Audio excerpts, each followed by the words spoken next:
네, 천안 슈퍼차저에 왔습니다. 글자가 뒤집어서 보여지긴 하는데 북미형 포트 모양을 그려놨습니다. 구분하기 쉽더라고요.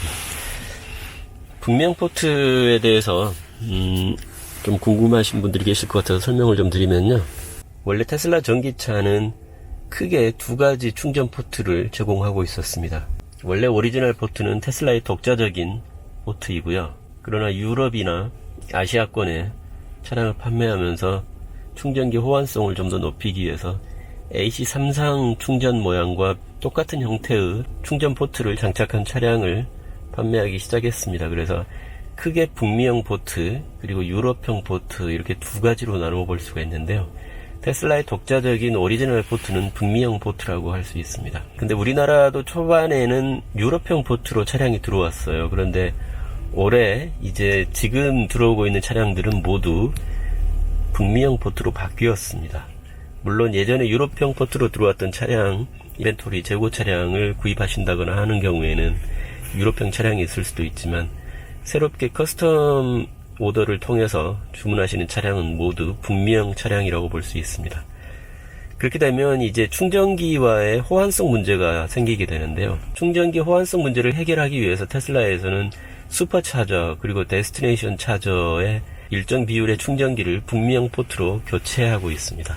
내년까지는 완료한다고 하는데요. 그래서 여기도 지금 6개의 충전기 중에 2대가 북미형 포트로 바뀌어 있습니다. 그래서 일정 기간 동안은 북미형 포트와 유럽형 포트 충전기가 공존할 수밖에 없는 구조이고요. 그렇다면 테슬라의 독자적인 슈퍼차저나 데스티네이션 차저 말고 우리나라 환경부나 한국전력에서 구축한 공용 충전 인프라를 사용하는 데 있어서 북미형 포트와 유럽형 포트는 어떤 차이가 있는지 그 부분도 궁금하실 수가 있는데요. 일단 유럽형 포트는 기존에 제 영상을 통해서도 많이 알려드렸듯이 완속 충전기의 경우에는 테슬라에서 번들로 제공하는 충전 케이블, 그러니까 충전기 중에 충전 케이블이 달려있지 않은 충전기들이 있습니다. 흔히 팔이 없는 충전기라고 하는데요. 그런 충전기에 팔을 달아서, 그러니까 팔을 항상 제 차에 가지고 다니는 거죠. 그래서 연장 케이블을 연결해서 충전을 해왔고요. 그리고 공용 급속 중에는 AC3상, 그리고 차데모, DC 콤보 이렇게 세 가지의 공용 급속 충전 방식이 있는데요. AC3상 같은 경우에는 테슬라의 차량에 그냥 바로 꽂기만 하면 충전이 가능했습니다. 하지만은 급속 충전 속도를 모두 얻을 수는 없었고요. 차량에 따라서 조금 다르지만 11kW에서 16kW 정도, 완속도 아니고 급속도 아닌 중속 정도의 속도로 충전이 가능했습니다. 그리고 차데모 충전 방식 같은 경우에는 별도의 테슬라 차데모 어댑터를 구입하시게 되면 공용 급속 차데모도 이용을 할 수 있었고요. DC 콤보 방식은 테슬라에서 충전할 수 있는 방법이 없었습니다. 이렇게 유럽형 차량은 완속 충전기, 그리고 AC3상 급속을 중속 정도의 속도로, 그리고 차데모 급속, 이런 충전기들을 사용할 수 있었는데요. 북미형 차량 같은 경우에는 완속 충전기의 경우 조금 더 편리해졌다고 볼 수 있습니다. 왜냐하면 테슬라에서 기본으로 J177이 어댑터, 그러니까 완속 충전기용 어댑터를 번들로 끼워주는데요. 아직 인증이 완료되지 않아서 현재 지급하고 있지는 않다고 하는데 별도로 직구를 한다거나 하면 구하실 수 있습니다. 이거는 케이블이 아니고 조그마한 어댑터이기 때문에 공용이나 비공용 완속 충전기 앞부분에 그 어댑터 조그만한 것만 살짝 끼워서 사용하시면 되기 때문에 기존의 유럽형 차량처럼 긴 케이블을 뺐다 넣었다 할 필요가 없기 때문에 훨씬 편리하게 사용할 수는 있습니다. 대신에 공용 급속 충전 인프라 중에 AC3상은 사용할 수가 없고요. 충전 포트가 다르기 때문에 DC 콤보도 사용할 수 없습니다. 차데모를 사용할 수가 있는데요. 차데모 북미형 어댑터를 별도로 구입하시면 사용을 할 수가 있습니다. 좀 복잡할 수가 있는데요. 아무튼 지금 현재 새로 나오는 차량들은 모두 북미형 차량이기 때문에 북미형 차량의 경우에는 테슬라의 슈퍼차저, 데스티네이션 차저 등 모든 충전 인프라를 이용할 수 있다. 하지만 슈퍼차저나 데스티네이션 충전기가 유럽형과 북미형이 공존하고 있는 상태라는 것을 아시면 되고요. 그리고 공용 충전 인프라는 완속 충전기는 좀 더 편리하게 사용할 수 있지만 급속 중에 AC33상을 사용할 수 없고 차데모도 별도의 어댑터를 구입하시면 사용할 수 있다. 이렇게 정리할 수가 있겠습니다.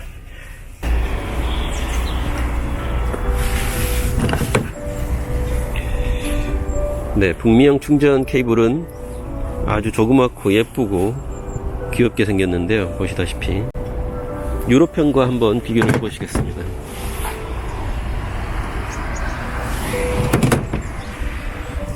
기존의 유로편은 7개의 핀이 있고요. 아주 크고 무겁고 약간 못생겼습니다. 그리고 충전 포트도 유로편과는 달리 파란색 그리고 아주 예쁘게 생겼죠.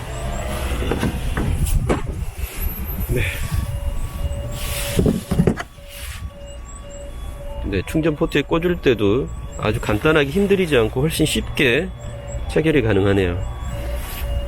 네, 충전 중 메뉴가 떴고요.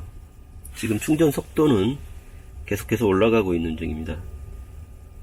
충전 속도가 아주 잘 나오는데요. 겨울철임에도 불구하고 114kW까지 올라왔습니다. 거의 최고 속도가 120kW 정도 되는 걸로 알고 있는데요. 114kW 정도를 유지를 하고 있네요. 그 중간에 659km는 1시간 동안 계속 충전한다면 660km 정도를 갈 수 있는 양을 충전할 수 있다는 얘기고요. 그 뒤에 플러스 1kWh는 현재까지 충전 시작한 이후에 현재까지 1kWh의 충전량을 확보했다는 의미가 되겠습니다.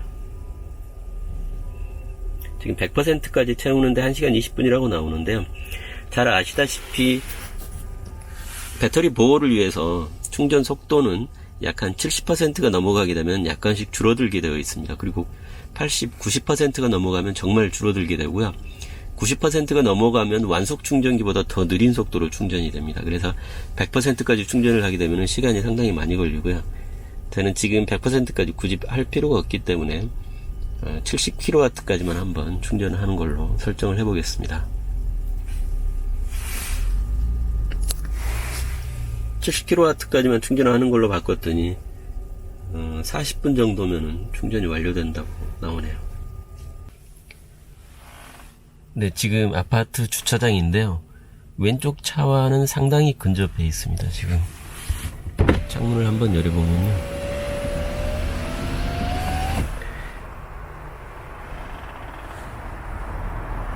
지금 왼쪽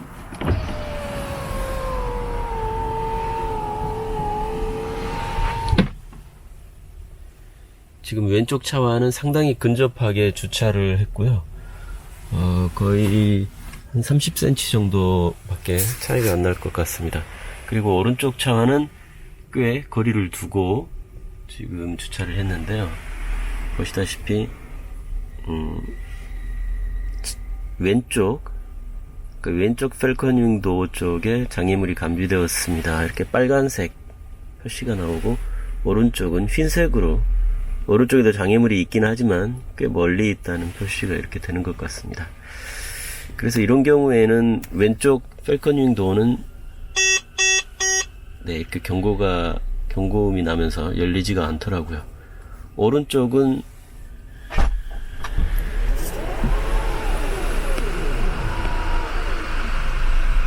열렸습니다.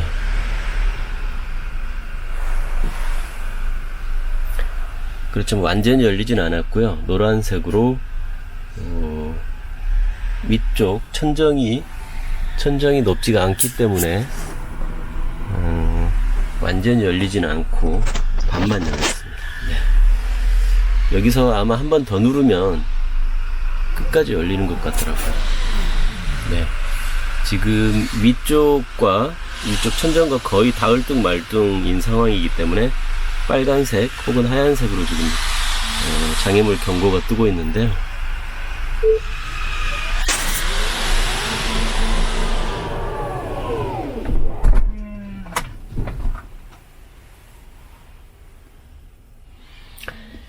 그리고 운전석 도어도 지금 왼쪽 같은 경우에는 이 상태로 문을 열면 문콕이 될 수 있는 상황인데요.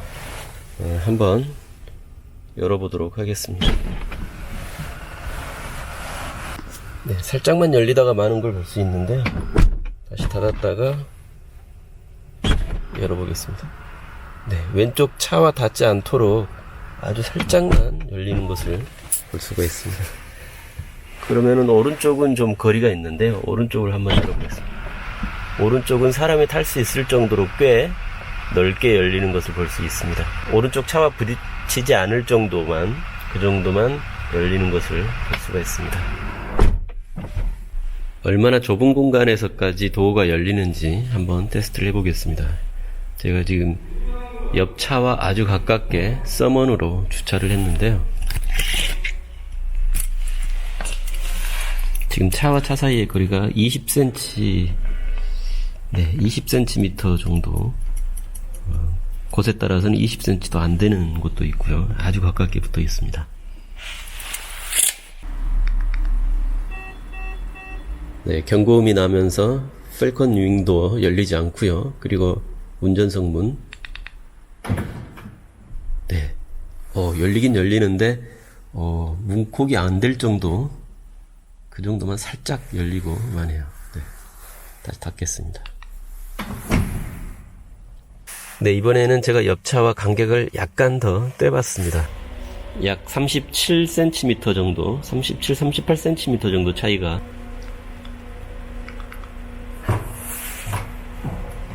네, 열리네요. 완전히 열리진 않고요. 옆에 장애물이 있기 때문에.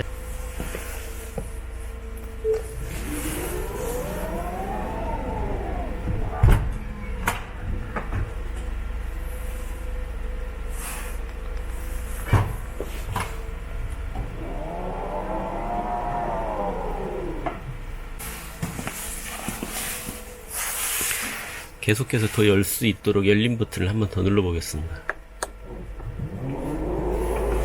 네, 조금 더 올라갔네요. 아직은 옆차와 거리가 좀 있고요. 한 번 더 눌러 보겠습니다.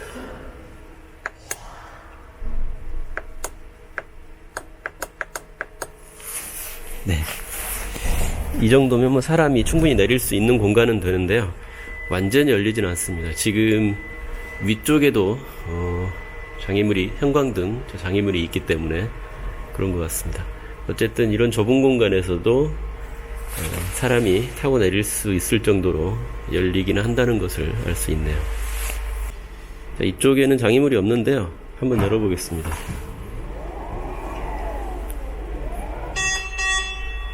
네, 아마도 위쪽 장애물을 인식하고 정지한 것 같습니다. 더 눌러서, 네, 경고가 울리면서 열리지 않는 것을 볼 수 있습니다. 네, 지금도 위쪽에 저런 배관 같은 게 있기 때문에 완전히 열리진 않고,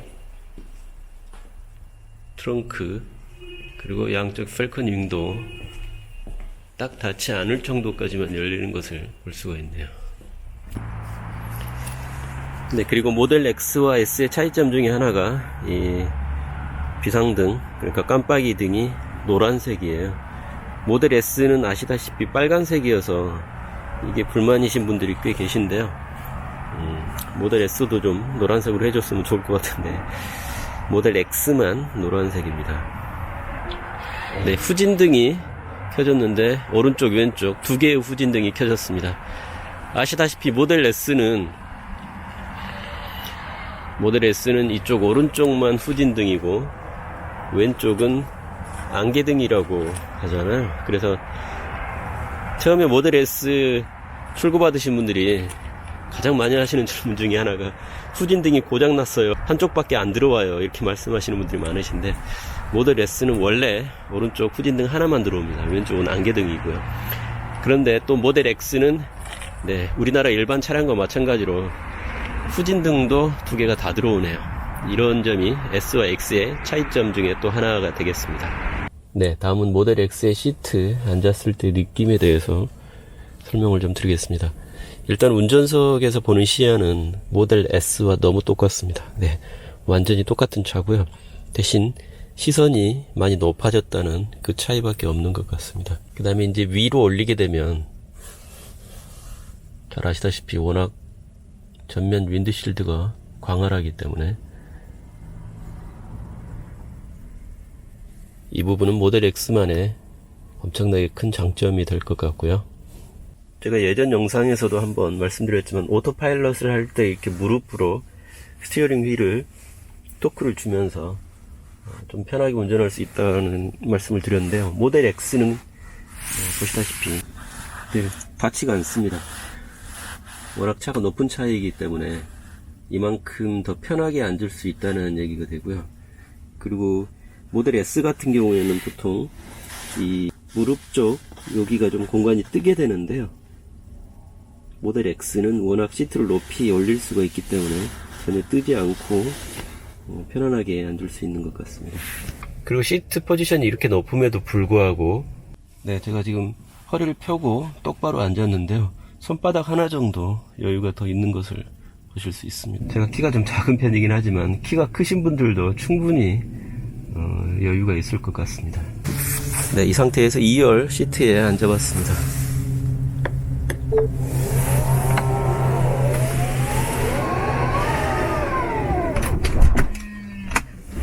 정말 2열에 앉았을 때 이 윙도 닫히는 느낌은 정말 우주선에 타고 있는 듯한 느낌이에요. 사실 모델 S의 2열 시트는 아까도 말씀드렸지만 이 무릎 쪽 여기가 좀 공간이 이렇게 뜨기 때문에 장시간 앉아있으면 그렇게 편하지가 않은데요. 다리를 똑바로 놓았음에도 불구하고 이 부분이 뜨지가 않고요. 그리고 앞좌석과의 여유 공간도 주먹 2개 이상이 나올 정도로 아주 넓고 쾌적합니다. 마찬가지로 여기도 헤드룸이 꽤 많이 확보되고요. 운전석보다는 조금은 더 낮은 느낌입니다. 왜냐면 이 펠컨 윙도우 두께가 상당히 두껍거든요. 지금 보시면 이 정도 두께이기 때문에. 그렇지만 이제 이 윙도우 위쪽 유리창을 기준으로 한다면 앞좌석과 거의 비슷한 정도, 손바닥 하나 정도 공간이 생기지만 유리창이 아니고 유리창 아래쪽 천장과 비교한다면은 운전석 시트보다는 조금은 더 낮지만 그래도 충분한 공간이 확보가 되네요. 그리고 중간에 이렇게 센터 콘솔이 있고요. 컵홀더도 있고 수납할 수 있는 공간도 아주 큽니다. 이 차량은 지금 6인승 시트 옵션이기 때문에 이렇고요. 보통 5인승이나 7인승으로 하시게 되면 이 뒷자리에 이 센터 콘솔은 없게 되고 이 모델 S처럼 시트 3개가 쭈루룩 붙어있는 그런 형태가 됩니다. 그리고 5인승이나 7인승 2열 같은 경우에는 지금 이 차량처럼 리클라이닝 기능이 안 되고요. 그러니까 앞쪽으로 기울인 거고 가장 뒤쪽으로 기울이게 되면 이 정도 각도가 나오게 됩니다.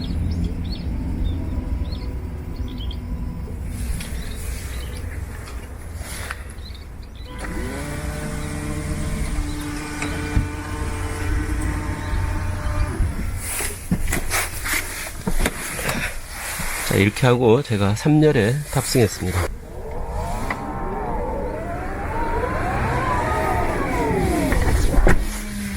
(2열을) 다시 원위치로 위치를 보내고요.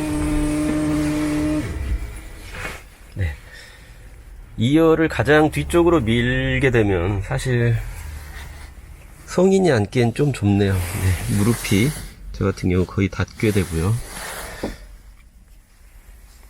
헤드룸은 뭐 어느 정도 제가 지금 키가 작아서 키가 크신 분들은 좀 이렇게 유리에 닿을 수도 있겠습니다. 그리고 3열에도 컵홀더가 있고요. 시트는 좀 작은 편입니다. 저 같은 경우에도 약간 좀 작아 보이고요. 그래서 3열은 어린이들이 앉을 정도의 공간이라고 보시는 게 맞겠습니다. 특히 3열 같은 경우에 2열을 좀 앞으로 당겨주지 않는다면 레그룸이 상당히 좁네요. 에어컨 송풍구 같은 경우 3열에 별도로 이렇게 장착이 되어 있고요. 이쪽으로 작은 창문이 하나 더 있는데 친환경차 레벨로 딱 막아 놓으셨네요. 네. 3열에도 별도의 조명이 이렇게 있고요.